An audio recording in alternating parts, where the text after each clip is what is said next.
nome é Tirso Coffee, de Rincon Boyz.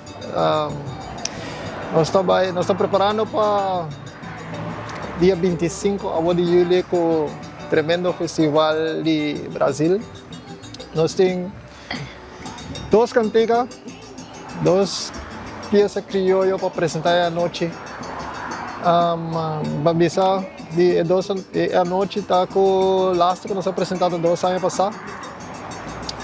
Nós abay que título máximo, então agora que nós estamos bem back também. Quando ba yan que preparação e quem tá é cantante na niya?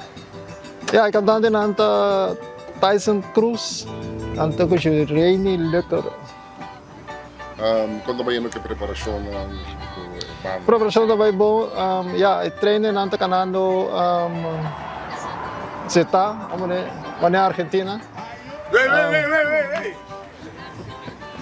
Bastante ba yan din parada ng tambil? Sim,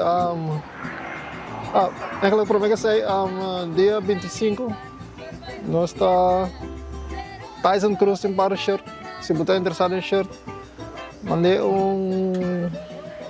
WhatsApp ou Facebook. Ando belo recebi t-shirt para apoiar-nos bem na totalidade massal, mande sempre para nos engrandecer dia de 25. Membro ng dia band, yung agrupacion de Rincon Boyz stay ka ba? Pero something additional guitarista. Ano, esse é da new member. I think era algo cabo. E nós temos para corista seco a join us com novo para o festival e no futuro se não está willing para apresentar também uma peça participante também está ok. Como último, invitação da Turene Bini Masal. Ok, nós estamos invitados dia 25 ao Club Centro de Bario Brazil. Nós vamos Turene bem apoiar-nos e Rincon Boyz a la carga. Isso é muito chato.